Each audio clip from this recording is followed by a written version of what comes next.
L'industrie des communications est en constante effervescence. La diffusion à grande échelle se démocratise et une véritable marée de contenu déferle chaque jour. Des tendances émergentes aux personnalités influentes de l'industrie, chaque épisode explore un sujet qui fait parler les communicateurs. Vous écoutez C'est comme ça, un balado en toute simplicité propulsé par l'équipe de Capital Images qui se veut une incursion dans l'univers de la communication, du marketing et des relations publiques.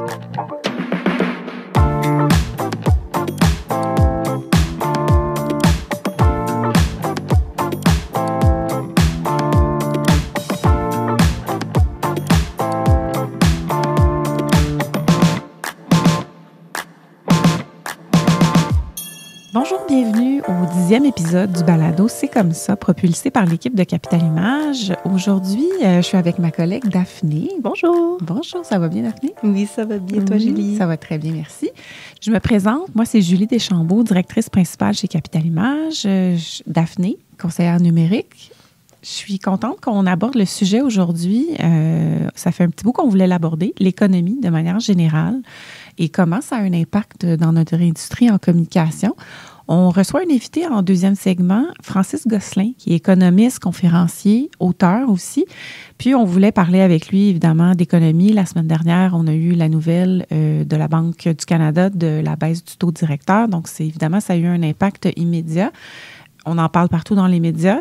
Évidemment, cette journée-là où la Banque du Canada a fait son annonce, c'était pas un bon timing pour nous, les communicateurs, de sortir un communiqué de presse, on s'entend. Donc, on trouvait intéressant d'aborder le sujet aussi sous l'angle des communications. Donc, si tu veux bien, Daphné, on va présenter notre invité spécial, Francis Gosselin, avec qui on va s'entretenir dans les prochaines minutes. On a bien hâte de discuter d'économie avec lui. Il est consultant, économiste, conférencier depuis 2009. Francis Gosselin participe à l'accompagnement d'exercices de planification stratégique et de développement de leadership, ainsi que la réalisation d'analyses économiques dans une grande variété de secteurs. Il a également une vaste expérience à l'international, ayant réalisé des mandats de stratégie, de recherche, de formation en Europe, en Asie, en Amérique du Nord. Il est auteur, blogueur et conférencier. Il a publié de nombreuses études sur l'économie régionale, l'économie des médias, la transformation numérique, les inégalités économiques et la mobilité sociale. Il est aussi régulièrement invité à TVA et LCN et sur les ondes de Cube Radio et de Boulevard pour commenter l'actualité économique et les stratégies d'affaires des entreprises. Donc, c'est un long préambule. C'est bien moi. C'est bien toi, Francis. Merci d'avoir accepté notre invitation à notre balado aujourd'hui. On est bien heureuse de t'accueillir pour parler d'économie parce que c'est le sujet en ce moment qui est sur toutes les lèvres dans les médias. Donc, d'entrée de jeu, Francis, est-ce qu'on sait que la semaine dernière, la Banque du Canada a annoncé la baisse de son taux directeur d'un quart de point. Qu'est-ce que ça représente concrètement à court terme, ce grand changement-là? À court terme, je vais péter votre ballon. Pas grand-chose, mais c'est surtout que ça lance une séquence, en fait. Là. Donc, c'est un point d'inflexion dans la politique de la Banque du Canada. Et donc, en soi, le quart de point, le 0,25 %, ça ne changera pas grand-chose. Je pense que pour l'hypothèque moyenne, c'est comme une différence de 40 $ par mois. Tant mieux, là, mais tu sais, c'est pas la fortune des ménages ne va pas soudainement changer. Puis pour les entreprises, pareillement. Par contre, si le 24 juillet, il y a une nouvelle décision, puis en septembre, puis en novembre encore. Si la plupart des grandes banques canadiennes pensent qu'à chaque fois cette année, pour les 3 décisions qui restent, il va y avoir d'autres baisses. Okay. Donc, on pourrait atterrir à 4 %. Là, c'était à 5 jusqu'à la semaine dernière. Ça commence à être une différence un peu plus notoire. Déjà, pour le ménage moyen, 150, 200 $ par mois, ça commence à être des sous. Pour les entreprises là, qui financent du CAPEX ou qui installent des bureaux ou qui veulent acheter de la machinerie, on passe de 8 à 7. C'est des millions de dollars possiblement de moins de coûts de financement. Puis ça pourrait relancer quand même plusieurs secteurs d'activité. Surtout que souvent, quand on voit que le taux baisse, là, quand on regarde vers l'avant, ça crée un peu d'enthousiasme. Puis c'est un petit peu ça que la Banque du Canada veut contrôler. Si on est trop enthousiaste puis qu'on se remet trop à consommer trop vite, ça crée de l'inflation. Fait que là, il faut qu'on gère un peu les attentes des ménages puis leur enthousiasme. C'est un peu ça la mission.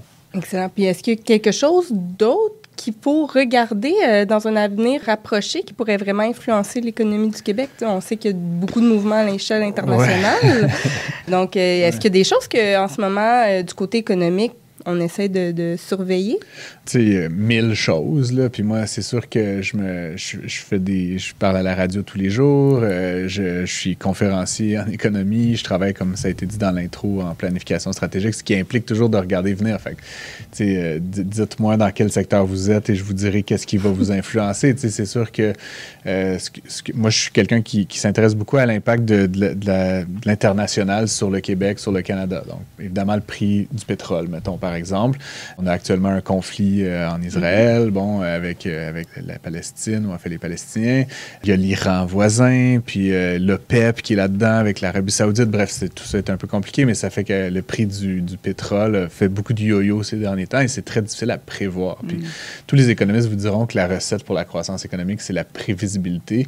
Donc, quand on a un intrant majeur comme le pétrole, l'énergie, qui fait comme ça là, sur c'est difficile d'anticiper. Et puis, le pétrole, c'est pas juste dans nos chars, là, c'est les transports maritimes, le transport par camion, donc toutes les marchandises. Puis ça, à son tour, ça a un impact sur plein d'autres, les agriculteurs, là, la nourriture. Donc, bref, c'est sûr que c'est un facteur majeur. Si on se rapproche plus près de nous, moi, je suis très excité, là, je veux dire, là, comme économiste, mais aussi comme un peu citoyen, un peu personne qui fait de la stratégie. Toujours un peu dans le domaine de l'énergie, là, mais par tout ce qui se passe autour d'Hydro-Québec, puis l'énergie renouvelable. Puis on pourrait dire de manière générale, là, lutte au changement climatique, là, je pense qu'il y a plein de choses vraiment intéressantes. Mais ce qui est le fun dans le domaine de l'énergie, là, puis on regarde, mettons, des Boralex, puis des Inergex, là, je fais du name dumping comme ça, mais tu sais, c'est des business que c'est sûr que ces industries-là vont croître sur un très long horizon, par exemple. Et donc là, en réponse à ta question, c'est comme je le dis, dis-moi dans quel business tu es, je te dirais, tu sais, si ton horizon de placement, c'est 15-20 ans, je te dirais, va là-dedans. Si tu veux comme quelque chose de plus court terme, tu sais, il y a peut-être d'autres industries qui sont un petit peu plus dynamiques. Donc, ça dépend énormément, mais tu sais, il y a tellement de choses qui se passent en matière économique actuellement que je ne sais même pas par où commencer nécessairement. Bon, ben, on peut pas couvrir nécessairement tous ces domaines-là, mais justement, peut-être qu'il y a des domaines qui sont en très grande progression économique à court terme qui peuvent évidemment avoir un impact sur les communicateurs au sein de ces entreprises-là. Oui, bien, tu sais, c'est difficile de passer outre là, la première chose qui est l'intelligence artificielle. Là. Puis, bon, le Québec est positionné de manière intéressante. On n'est pas un leader nécessairement, mais on est dans le peloton de tête. Après, tu sais, c'est difficile encore une fois, c'est un peu un pari. Là, puis, je suis pas du tout sceptique de ça, mais un pari à savoir, est-ce que vraiment ça va avoir un impact sur la productivité? C'est-à-dire, moi, j'utilise ChatGPT tous les jours, mais franchement, ça me fait sauver 5 minutes par-ci, 3 minutes par-là. Je veux dire, ça n'a pas fait doubler mon chiffre d'affaires. Et donc, la question, c'est comment est-ce que ça va être intégré dans les processus? Est-ce que les gens vont l'adopter? Est-ce qu'ils vont l'adopter pour les bonnes choses? Je travaille avec plein de clients là, qui attendent ou qui commencent à jouer avec Copilot là, dans Microsoft. Mais tu sais, ça reste gadget, ça reste très, très marginal. On met beaucoup, beaucoup d'espoir là-dedans. Donc, évidemment, là, on a vu le prix de l'action, mettons, de NVIDIA, là, multiplié par je ne sais plus combien de fois. Là, je pense que c'est 15% de la croissance du New York Stock Exchange, c'est lié à l'action d'NVIDIA. Là. Ça n'a pas de sens. Je pense que la compagnie vaut genre 2,5 trillions de dollars aujourd'hui. Ce qui est intéressant pour moi, c'est qu'eux, ils font du vrai argent, ils vendent des microprocesseurs, mais ils vendent ça à des entreprises comme OpenAI, comme Microsoft, pour lesquelles c'est un pari, dans une certaine mesure, parce qu'il n'y a pas de revenus associés à ça encore. Donc, si à un moment donné, tous ces gens-là décident, il n'y a pas d'argent, il n'y a pas autant d'argent à faire qu'on pensait, ben là, NVIDIA pourrait éventuellement avoir, en tout cas, je suis très pessimiste, mais fait que ça, c'est un secteur. Je reviens sur l'énergie, je vais sonner comme une cassette, mais un autre univers qui a une belle croissance qui est intéressante, c'est l'univers des batteries. Là. Au Québec, on en a beaucoup parlé. Nordvolt s'est installé, en train de s'installer ici, la filière à Bécancour. Puis pourquoi, pour moi, dans votre univers, ben, c'est plein d'entreprises étrangères qui vont venir s'installer, qui ont des besoins de communication, et des enjeux d'acceptabilité sociale, de relations gouvernementales, de relations de presse, de relations publiques. Bref, c'est votre métier plus que le mien, mais il y a énormément de besoins. Puis de ça va découler plein de sous-industries qui, à leur tour, vont venir alimenter ça. Qu'on pense au recyclage des batteries, à l'intégration dans les véhicules électriques, et tout ça. Fait que pour moi, c'est comme tout un univers là, qui quasiment n'existait pas il y a 10 ans, là, puis qui aujourd'hui est en train de devenir comme genre immense par rapport à l'activité économique québécoise. Fait que ça, pour moi, encore une fois, je sens comme un gars comme très obsédé par l'énergie, là, mais la batterie, tout ce qui est autour de la batterie, c'est très important. Quand tu étais à l'ADEC, on t'a entendu parler justement des secteurs dans l'industrie de communication qui ont une reprise, là, tranquillement. Tu parlais de l'événementiel. C'est pas un peu paradoxal de penser que l'événementiel, justement, ça coûte cher, l'événementiel, pour une entreprise. Donc, est-ce que c'est réellement, encore aujourd'hui, après la pandémie, un secteur qui est en croissance? Ou, oui, qui a déjà été assassiné par la pandémie. Ça, c'est la première chose à savoir, mais qui est effectivement de zéro repris du poil de la bête. Donc, ça, il faut savoir que, event is back, là, et puis, effectivement, dans les prochaines années, tous les analystes, les économistes s'entendent pour prédire une forte croissance à cette sous-industrie-là, ou en fait, cette industrie à l'intérieur de la com. Pour plusieurs raisons. Je pense qu'évidemment, pour moi, c'est intimement associé à la pénurie de main-d'œuvre, ou en fait, au défi qu'on a autour de la main-d'œuvre. Si on veut pouvoir attirer, retenir et mobiliser d'excellents employés, il faut leur donner des opportunités de se rencontrer, de travailler ensemble, etc. On peut le faire au bureau, mais vous savez comme moi, c'est difficile de faire venir tout le monde en même temps. Les gens, il y a même des catégories de travailleurs maintenant qui ne veulent plus jamais venir au bureau. Donc, qu'est-ce qu'il faut faire? Il faut remplacer ça par du wow. Là. Et donc, le wow, pour moi, il y a une partie du wow, en tout cas, qui est dans l'événementiel au sens organisé, là, pas juste le 5 à 7, mais vraiment la journée de conférence, le lac à l'épaule, j'ai appelé ça comme vous voulez. Puis ça, évidemment, il y a des agences qui se spécialisent là-dedans. Du côté client, c'est un peu la même chose. Là. Je veux dire, je ne veux pas nommer de personne, mais vous le savez comme moi, je veux dire, il y a beaucoup d'entreprises qui ont de la difficulté, un peu en raison de la pénurie de main-d'œuvre et d'autres causes, à offrir une expérience client à la hauteur de ce qu'elle était avant la pandémie. Je pense au secteur de l'hôtellerie, là, que je connais particulièrement bien. Ils ont tellement de difficulté à recruter puis à alimenter le processus de nettoyer la chambre, accueillir les gens, mettre l'auto au garage, etc., qu'ils abaissent carrément les standards dans certains cas. Donc, de remplacer la quotidienneté par, encore une fois, du wow, là, une dimension plus événementielle, ça peut pallier un peu à ce manque-là, si vous voulez, du côté client. Puis après, je ne sais pas qu'on pense à Bombardier ou des compagnies qui ont vraiment des dévoilements. Là, c'est aussi un secteur qui est intéressant. Puis je finirais peut-être à cheval employé d'un côté, client de l'autre. Il y a aussi, je pense qu'on a moins l'opportunité de se voir. Là, puis je suis le premier à faire du télétravail quand il pleut. Là, mais les dentistes, les vétérinaires, les whatever, là, tous les professionnels qui avant allaient dans des cocktails toutes les semaines. Même moi, là, je veux dire, je ne passais pas une semaine sans aller faire 2, 3, 5 à 7, faire mon développement des affaires, rencontrer des partenaires. Maintenant, honnêtement, il y en a, je ne sais pas s'il y en a moins, mais en tout cas, j'y vais moins. Un peu des deux, je pense, les gens.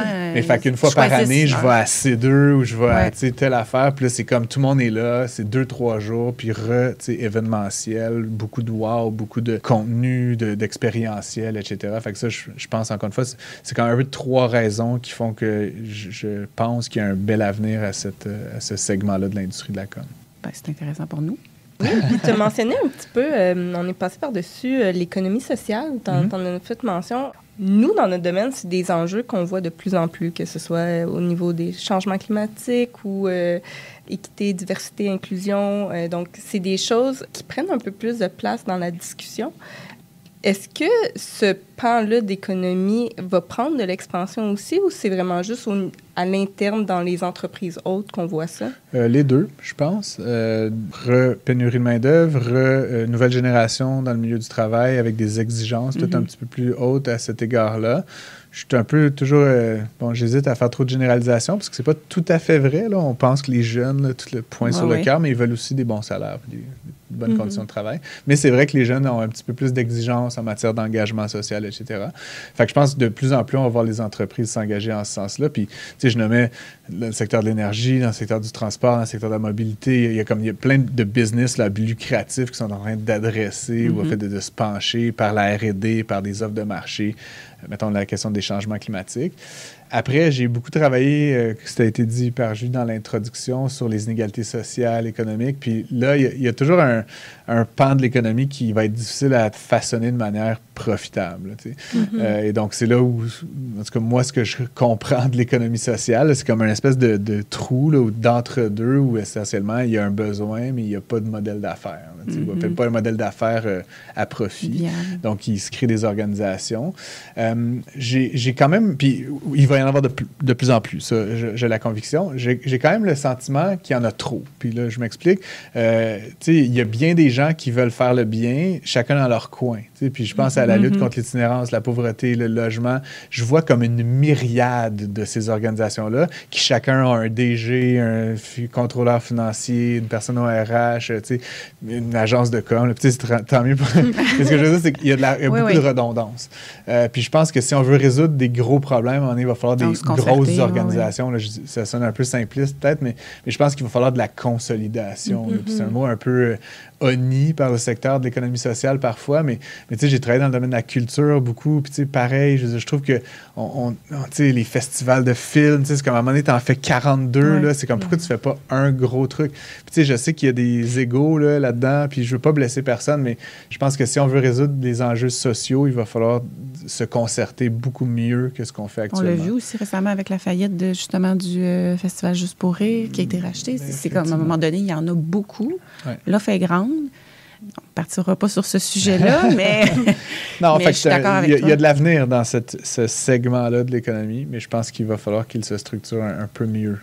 Puis d'où des planifications stratégiques et autres. Mais justement, je trouve que des fois, comme c'est un secteur qui se veut à rebours de l'économie de marché puis du capitalisme, dans une certaine mesure, on a comme, je sais pas comment dire, on rejette les outils. Mais je pense que pour avoir travaillé beaucoup dans le domaine culturel, il y a des bons CRM, des bonnes gestions financières, des bonnes planifs stratégiques pour un théâtre, c'est essentiel. Mais même si c'est du vocabulaire qu'on associe plus souvent avec l'entreprise à but lucratif. Donc, je pense qu'il faut emprunter les uns aux autres davantage.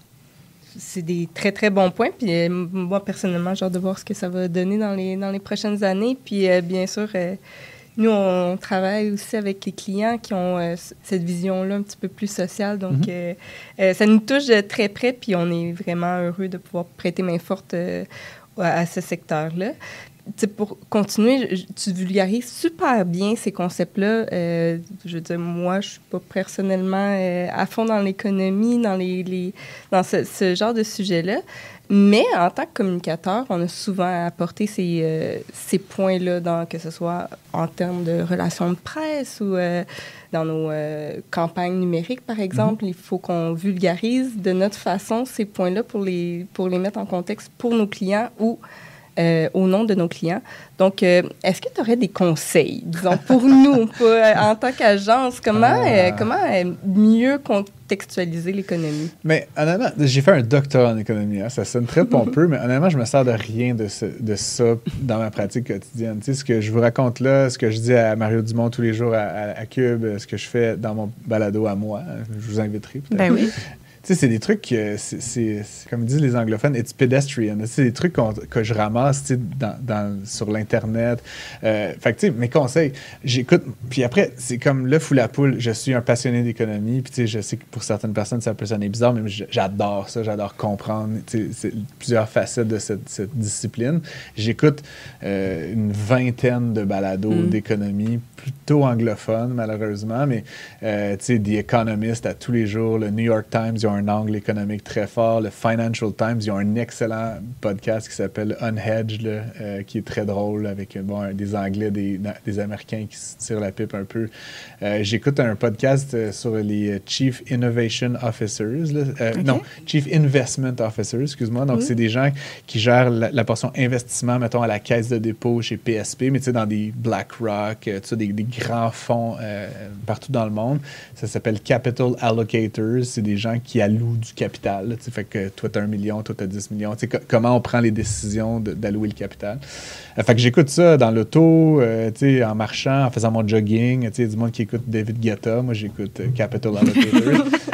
Fait que chacun son verre. Mais là-dessus, je ramasse plein de petits nuggets d'informations. Puis honnêtement, 98% de ça, je l'oublie probablement. Mais là, vous me posez des questions unscripted. Puis je fais des connexions. Puis après, je lis des bouquins, tout ça. Mais fait le truc pour moi, comme dans n'importe quelle discipline, où si tu veux pas faire un doctorat, là, c'est d'être curieux. C'est d'être curieux. Puis vraiment, en 2024, là, des balados, clic, t'es abonné. Là, c'est pas très compliqué. des bouquins, bon, moi, je les achète, là, j'aime les livres physiques, mais tu sais, tu peux e-book, tu peux écouter, sur YouTube même, certains segments. Fait que, selon le type de média que tu préfères, je pense qu'il y a une panoplie de sources intéressantes. Si tu en avais un, mettons, à me conseiller. Ben, prends pas ça pour du cash. non, mais j'ai mon balado hebdomadaire, mais tu sais, c'est plus entrepreneurial que strictement économique. Là, on fait une revue d'actualité, on accueille quelques invités, mais c'est vraiment plus des gens d'affaires que des économistes. Écoute, il y a McSween là, qui a perdu son micro, mais qui est tout viré de bord. Il a lancé son propre balado, là, fait que, d'ailleurs, qui est un des plus écouté au Canada déjà après quelques jours. Fait que, encore une fois, lui, Pierre-Yves, j'ai la chance de le côtoyer là, en conférence à l'occasion. Déjà, il est brillant, ça, on le sait, mais tu sais, je trouve ça le fun parce que moi, je suis un économiste. Fait que, tu sais, je regarde macro, big picture, les tendances. Lui, c'est un comptable. Puis, je dis ça sonne un peu chien, mais tu sais, il est très pratico-pratique. Puis, honnêtement, la question est un peu trick parce que les gens, ils me disent je veux comprendre l'économie, puis souvent, je jase avec eux, puis finalement, ils veulent des trucs sur l'hypothèque puis le réel. Vraiment, je peux te parler de ça parce que ça m'intéresse, là, mais je suis moins bon que Pierre-Yves McSween là-dessus. Moi, je veux parler d'Israël, puis de la politique américaine, puis du taux de change, puis c'est ça ma passion. Mais bon, il n'y a pas assez de demandes pour parler de taux directeur dans une semaine. Fait que souvent, je fais du REER, puis du REE, puis du CELI, puis du taux de rendement. Là, fait que ça pour dire, mais ça prend un peu des deux. Oui, c'est ça, exact. Mais je dis, on confond vite finance personnelle, économie, finance de marché. Puis tu sais, il y a des doctorats qui se font, il y a des chercheurs de pointe dans chacun de ces univers-là. Mais pour ma mère, tout ça, c'est genre la science de l'argent. Là, fait que c'est sûr que moi, comme une personne qui vulgarise puis qui est un peu grand public, là, ben, forcément, j'ai développé un certain intérêt pour ces différentes sphères-là, même si à la base, je suis vraiment un économiste. Là, mais dans le fond, vous êtes comme... À vous deux, vous êtes les deux côtés d'une même médaille, disons. Donc, ça, vous couvrez beaucoup de chemins en argent, justement. Puis, je vais revenir un petit peu en arrière. On a parlé, en fait, des taux d'intérêt qui risquent de continuer de descendre. Nous, la plupart des gens qui nous écoutent sont, comme on disait, des communicateurs ou des dirigeants d'entreprise. Donc, eux regardent ça de très près. Puis là, ils doivent prendre des décisions stratégiques en ce moment. Puis là, je vais faire appel à tes connaissances en stratégie, en investissement, etc. En ce moment, qu'est-ce qu'on fait avec notre argent si on est une entreprise qui veut profiter de ce moment-là sans nécessairement se brûler? Oui, bien, tu sais, je vais te répondre comme un stratège. Je commence toujours en demandant où est-ce que tu vas aller. Parce qu'évidemment, l'opportunité est peut-être là maintenant, mais est-ce que c'est aligné avec ta destination? Puis, donc, tu peux faire des investissements, entre guillemets, opportuns au sens du prix et du timing des taux, mais si c'est pas ça que tu veux faire dans le big picture, c'est juste de l'argent mis à mauvaise place.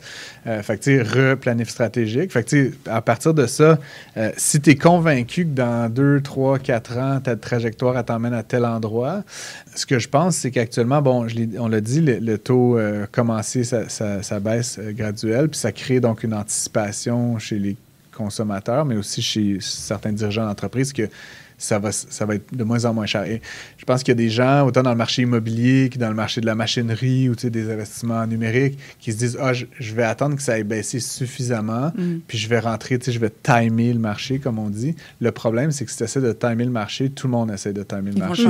Puis le moment où le taux il va être à ton niveau que tu es confortable, ben, tout le monde va vouloir acheter une maison en même temps, fait qu'il n'y aura plus de maison. Puis même chose, là, j'ai un client dans les grues, là, ça sonne très niché, mais il y a 1 an, 18 mois, 2 ans d'attente pour avoir les grues, là, 700 tonnes. Fait que attends pas que le taux soit baissé, parce que là, ça va être rendu 3 ans d'attente, puis là, qu'est-ce qui va se passer dans 3 ans?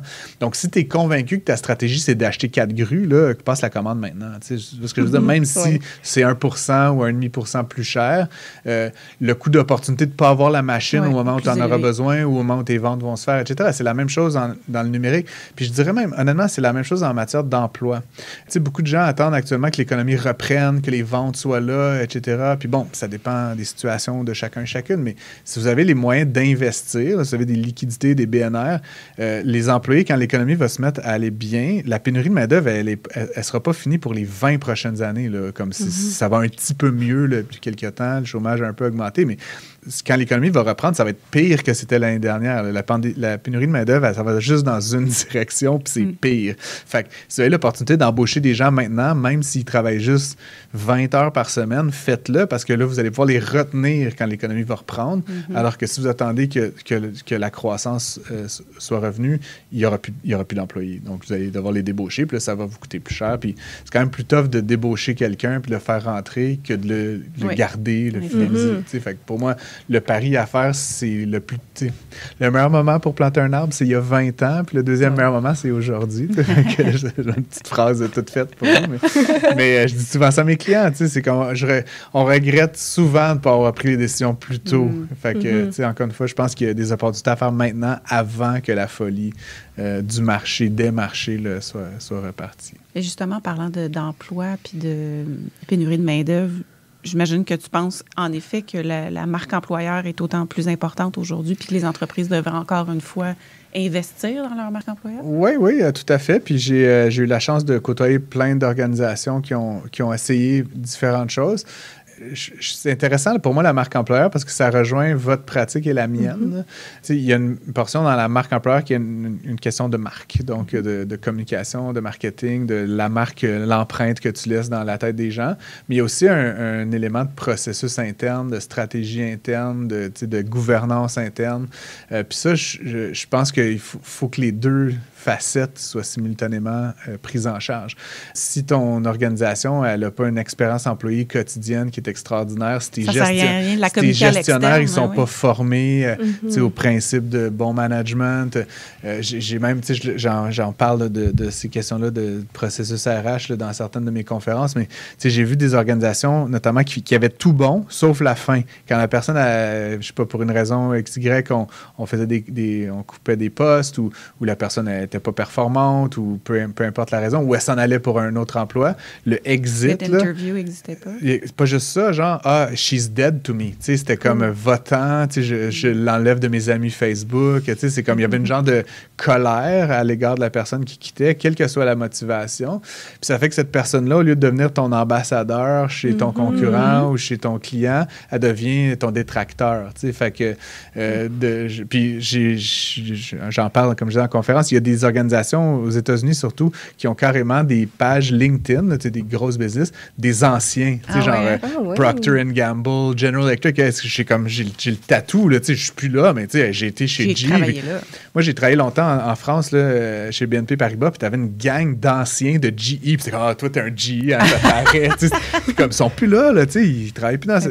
Il y a un côté, genre, c'était ça, ça a été très formateur, ça a été mes meilleures années, puis là, ça m'a permis d'accéder à des postes de gestion, puis là, maintenant, je suis comme VP truc-muche, mais un peu grâce à GE. Fait que, évidemment, si tu as à donner de la business ou à renvoyer du monde, ben, tu vas le faire beaucoup plus si tu es honoré dans ton départ que honni, d'une certaine façon. Fait que je pense, encore une fois, pour répondre succinctement à ta question, il y a plein d'angles morts autour de la marque employeur actuellement. Puis je pense que le danger, là, avec tout respect, c'est de mettre du rouge à lèvres, là, le lipstick on a pig, de mettre du rouge à lèvres sur un truc qui est tout brisé. Il faut aussi penser la dimension vraiment managériale, interne, avant de se lancer dans des campagnes de pub. Puis il faut la vivre, la marque employeur, avant de Ça, puis, dernière affaire, mais je parlais de la sortie, mais l'autre extrême, là, tout le monde cherche, offre des conditions extraordinaires au-dessus du marché avec un environnement de travail stimulant. Puis là, tu rentres, puis c'est comme tout est beige, tout est brun, personne ne t'accueille. Fait que le over-promise, under-deliver fait aussi partie de la problématique de marque employeur. Donc, s'assurer de marketer quelque chose qui est à la hauteur de l'expérience vécue. Mais on veut faire du marketing, on veut toujours que ce soit shiny, puis tout ça, mais le réalisme de la promesse est très important, je pense, en matière de marque employeur. On va prêcher pour notre paroisse, mais nous, on est toujours dans l'espèce de transparence. On encourage nos clients à walk the talk, là, comme disent les anglophones, donc de ne pas seulement démontrer quelque chose qui n'est pas vrai. Donc, on est bien d'accord avec toi sur ce point-là. Puis peut-être, en terminant, là, on a parlé un peu de la stratégie, mais On n'a pas parlé beaucoup de la compétition entre les entreprises québécoises, donc puis peut-être un petit peu plus au niveau de l'industrie des communications. Ouais. On va pas se le cacher, on n'est pas la seule agence au Québec. Il y a des agences de plusieurs différentes tailles. Qu'est-ce qu'on peut prévoir au niveau de ce monde-là des communications? Est-ce qu'il y a une pression qui vient des petits acteurs, des gros acteurs? Est-ce qu'il va y avoir une vague d'achat, de démantèlement? Est-ce qu'on quelque chose qu'on peut prévoir? Il faudra faire un autre balado sur cette question-là. Rapidement, puis j'ai eu la chance de contribuer aux travaux de la stratégie de l'A2C, l'Association des agences de communication créative, et d'animer le congrès, le sommet des dirigeants. Puis un des trucs que j'ai découvert en travaillant sur la stratégie, c'est que depuis longtemps, 20-30 ans, le marché de la com, publicité, communication, appelez ça comme vous voulez, suit assez étroitement le PIB. Fait que là, on est dans une période de stagnation économique à niveau macro. Ça veut dire qu'il n'y a pas beaucoup de nouveaux dollars qui sont mis en publicité marketing au Québec ou au Canada, ce qui veut dire que si vous gagnez $1, ben c'est un autre qui ne gagne pas $1. Il y a comme un côté de jeu à somme nulle.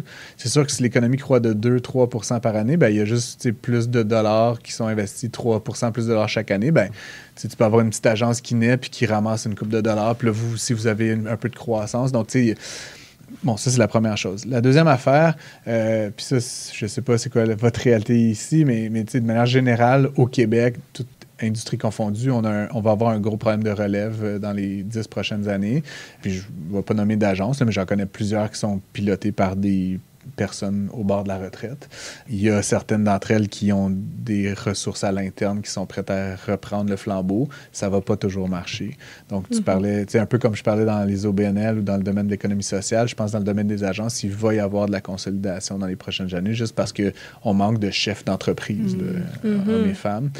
Donc, il va falloir qu'il y ait, c'est ça, des agences qui s'achètent entre elles. Puis, un peu comme je le disais tantôt, à un moment donné, toutes ces agences qui ont chacune une présidente, 3 VP et tout ça, ben, à un moment donné, si tu peux repackager ça.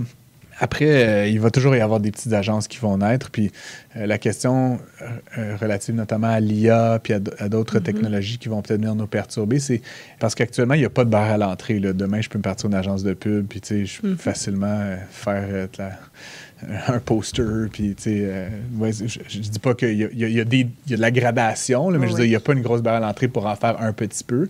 Et donc, la question, c'est est-ce que ces technologies-là vont venir commencer à mettre un petit peu des barrières additionnelles, ce qui avantagerait les acteurs qui sont déjà en place, qui pourront faire de la R&D, faire de l'intégration technologique, faire un paquet d'affaires. Mais ça, c'est un peu un point d'interrogation pour moi. C'est trop tôt, je pense, pour dire quel impact la tech va avoir. Puis, toujours en matière de tech, il y a aussi des segments qui vont avoir plus de difficultés, là, des agences qui sont pures rédactionnelles, là, genre qui font juste écrire des communiqués. Là. C'est sûrement pas votre métier, mais tu sais, cette partie-là, elle va être dévalorisée par l'intelligence artificielle parce que c'est rendu pas mal plus facile, ça prend moins de temps. Il y a de la qualité. Mais encore une fois, tu sais, le volet entrée de gamme, là, il va être vraiment dévalorisé assez fortement. Puis là, la question, c'est est-ce que ça va être aussi le cas dans la création visuelle? Genre, est-ce qu'on va avoir des pubs d'abribus faites en mid-journey ou des... On en avait parlé à l'A2C. Oui, ça c'est avait été abordé. Puis, j'ai travaillé avec l'Association nationale des éditeurs de livres, là, ceux qui font les bouquins. Là. Puis on a vu un exemple d'une page couverture faite par une IA. Ben, c'est un illustrateur qui n'a pas gagné, je sais pas, 2-3 000 $ pour son illustration. Une fois, mais fait ça fois beaucoup de livres ou beaucoup d'abribus puis beaucoup de pages dans la presse. Là, à un moment donné, ben, 1 000 $, 1 000 $, 1 000 $, ben, c'est tous ces millions de dollars-là qui ne sont pas injectés parce qu'en 3 clics, tu peux avoir une image à peu près correcte. Mais pas cette année, mais vous comprenez que dans 5, dans 10 ans, je n'investirais pas énormément dans une business qui fait juste du graphisme. Ou si oui, du graphisme d'illustration dehors, mais du graphisme de commodité, là, pour moi, ça risque d'être assez mis à mal dans les prochaines années. Est-ce qu'à ce moment-là, puis là, on revient un peu avec le marché de l'emploi, est-ce que ça va devenir de plus en plus difficile pour les gens qui sortent de l'université de prendre d'apprendre leur métier sans passer par ces tâches d'entrée-là? Sûrement, mais tu sais, l'économie, c'est drôle parce que ça fait comme 40 ans qu'on dit que les robots vont nous remplacer. Ce qu'on observe, c'est qu'il y a plus de valeur économique, il y a plus de production. Fait que oui, sûrement, mais je pense qu'on va trouver d'autres façons d'apprendre. Peut-être que les cursus universitaires vont s'adapter pour faire ces jobs-là plates pendant les... Plates, en fait, c'est le fun. Mais tu sais, les jobs un peu plus répétitifs pendant... tu sais, de la même façon qu'on apprend à écrire à la main, là, je sais pas si c'est la dernière fois que vous avez écrit à la main, là, mais tu sais, je veux dire, une note sur un post-it, là, mais tu comprends ce que je veux dire? C'est... Ça n'a aucune utilité, entre guillemets. Je veux dire, mais même nos jeunes qui sont à l'école présentement écrivent de moins en moins. Ben c'est ça. Fait que je suis un grand amateur de la langue, là, je dis pas, mais je dis, on apprend plein de choses, mais parce que cette formation-là nous permet d'accéder ensuite aux mots, puis à la phrase, puis au texte, puis à la création. Tu sais, fait que je pense qu'il y a des parties de ça qu'on va peut-être ramener plus proche de la formation initiale, puis moins de faire 2 ans d'écrire des communiqués de presse dans son coin. Honnêtement, personne n'aime ça, puis ça va avoir moins de valeur, je pense, dans les prochaines années. Mais si je reviens sur les 40 dernières années, automatisation, ce qu'on observe dans l'usine, c'est que ce sont les tâches non routinières qui continuent de croître en matière d'emploi, puis les tâches routinières, répétitives, qui, elles, stagnent généralement. Fait que, tu sais, pensez à n'importe quelle partie de votre job. Là. Je veux dire, même moi, tu sais, répondre à des courriels, tu sais, même dans les automatisations, faire des offres de services, là, tu sais, c'est très répétitif. C'est toujours pas mal la même chose. Là, tu sais, après, je change le couple d'affaires, ma compréhension du contexte, mais tu sais, c'est comme, je fais la même tâche 50, 100, 200 fois par année. Fait que, est-ce qu'il y a une partie de ça que je peux puis me concentrer plus à faire des balados, puis à animer des congrès, dans mon cas. Chacun son truc, mais voilà. Parfait. Puis en terminant, est-ce qu'il y a quelque chose qu'on n'a pas discuté aujourd'hui que tu aimerais parler ou que tu voudrais transmettre aux auditeurs du podcast? Je suis en train d'écrire un livre que le titre est à travailler, mais je constate... puis c'est un message marketing journalistique, mais je constate, puis je ne sais pas quoi faire avec ça, mais que le pessimisme fait du clic beaucoup. Puis je regarde sur mes médias sociaux, puis pas juste des gens méchants, là, des profs d'université, des amis qui sont découragés et décourageants. Puis je sais pas si c'est comme un défaut de fabrication, mais moi, je suis un optimiste dans la vie. Je suis né comme ça. Puis, tu sais, je nie pas rien, là. Il y a des inégalités sociales, il y a du sexisme, du racisme, il y a le réchauffement climatique. Puis, tout ça est bien terrible. Je pense qu'on doit, tu sais, se redresser les manches, puis prendre ces problèmes-là un par un, puis s'y engager. Tu sais. Puis c'est un peu ça que j'essaie d'écrire. C'est difficile parce que je veux que le monde, il le lise, puis j'ai l'impression que si je suis trop jovialiste, le monde, il va me traiter de con, mais tu sais, sur les changements climatiques, là, il y a un truc, je comprends pas le concept d'éco-anxiété, ça me rentre pas dans la tête, c'est comme, t'es juste là, t'es terrorisé, OK, mais comme, tu sais, je sais pas, pars-toi une business, là, tu sais, va recueillir le compost de tes 14 voisins, tu sais, comme, fais quelque chose, tu sais. Fait que pour moi, le message que j'ai, c'est que, tu sais, l'économie a vécu depuis Jésus-Christ, là, tu sais, des cycles plus ou moins longs, puis des famines, puis des pestes noires, puis l'incendie de Londres, puis regarde, on est là, tu sais. Fait que pour moi, c'est comme... On n'a jamais eu autant de moyens intellectuels, financiers, matériels pour résoudre les problèmes auxquels on fait face, que ce soit par de l'économie sociale, des entreprises privées, des collectifs de voisins, mais comme, tu sais, Just Do It, là, la Nike, là, tu sais, moi-même, je suis engagé dans 42 000 affaires de cette nature-là, mais je me cite pas en exemple, juste comme si 6, 7, 8 milliards d'humains étaient plus engagés, je suis sûr qu'on trouverait... Je suis pas naïf, là, je suis pas techno-optimiste, je suis sûr qu'on est capable de trouver des solutions. Faut juste vraiment s'y mettre puis s'aligner dans cette direction-là. Fait que c'est comme un peu mon grand message macroéconomique. Je vais le lire, moi, ton livre. Ouais, c'est inspirant. Encore faut-il que je l'écrive. Oui, c'est ça. On pourra brainstormer un titre si tu veux ensemble avant qu'il paraisse. Bon. Ben, merci, Francis. C'était vraiment agréable de t'écouter. Merci. Merci. Julie, une entrevue très intéressante, très inspirante aussi. Oui. Voilà ce qui termine notre épisode numéro 10. Vous pouvez nous suivre sur les plateformes comme LinkedIn, Facebook et Instagram. Et bien sûr, dans les notes de balado, on va mettre toutes les recommandations que Francis nous a données, que ce soit en termes de lecture ou de balado. Merci, Daphné.